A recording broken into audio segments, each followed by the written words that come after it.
સાબરકાંઠા અને અરવલ્લી જિલ્લાના હજારો પશુપાલકોનો સાબર ડેરી સામનો ભાવફેરનો વિરોધ આજે હિંસક બન્યો છે। ન્યાયી ભાવની માંગણી સાથે એકઠા થયેલા પશુપાલકોએ ડેરીની દિવાલની ગ્રીલ તોડી પથ્થરમારો કર્યો હતો।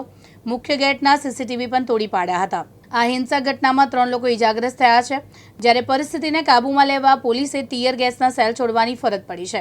પશુપાલકોએ હિંમતનગર, તલોદ અને મુખ્ય માર્ગ બંધ કરીને ચક્કાજામ સર્જાતા વાહન વ્યવહાર ખોરવાયો હતો।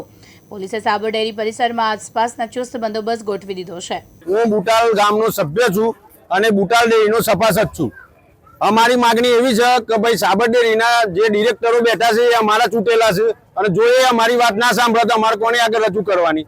દર સાલ 17 થી 18% જે નફો વેચતા હતા એ નફો આ સાલ ખાલી 9.36 વેચવામાં આવ્યો છે અને ગ્રાહકોની છેતરપિંડી કરવામાં આવી છે। તો મારું 500 લીટર દૂધ છે તો આજે મને કેટલું નુકસાન અને આ ભાઈને 5 લીટર દૂધ છે તો એને કેટલું નુકસાન।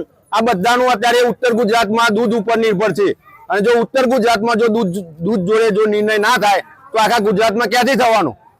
એટલે અમારી એવી માંગણી છે કે જ્યાં સુધી અમારા જો 72 જણા જે અત્યારે પોલીસ હિરાસતમાં છે એમને છૂટા નહીં કરવામાં આવે અને અમારો નફો જો ફરી અમને પૂરેપૂરો નહીં આપવામાં આવે ત્યાં સુધી અમે બુટાલ દૂધ મંડળીનું દૂધ અમે બુટાલના દરેક સભાસદો ભરવાના નથી અને અમે અનિશ્ચિત કાળ સુધી અમે દૂધ ભરવાના નથી। મિત્રો, આજે સાબર ડેરી જે અમારા સભાસદો ગયા હતા અને એ લોકો પર જે પોલીસ ઉપર અત્યાચાર કરવામાં આવ્યો અને 72 થી 73 જણાને એ લોકો એરેસ્ટ કર્યા છે। 2-3 જણા અત્યારે દવાખાનામાં છે। તો આ સરકાર આ લોકોને ખરેખર જો છોડવામાં નહીં આવે બિન શરતે તો ત્યાં સુધી અમે હે ને ગામવાળા અને દરેક મંડળીવાળા દૂધ કાયમ માટે બંધ કરવા માટે સંમત થયા છે। આખા દરેક ગામના દરેક મંડળીના દરેક સભાસદો આ માટે દૂધ બંધ કરી દેશે અને કાયમ માટે દૂધ અમારું 5000 લીટર દૂધ બુટાલનું કાયમ માટે બંધ રહેશે જ્યાં સુધી નિર્ણય ના આવે ત્યાં સુધી।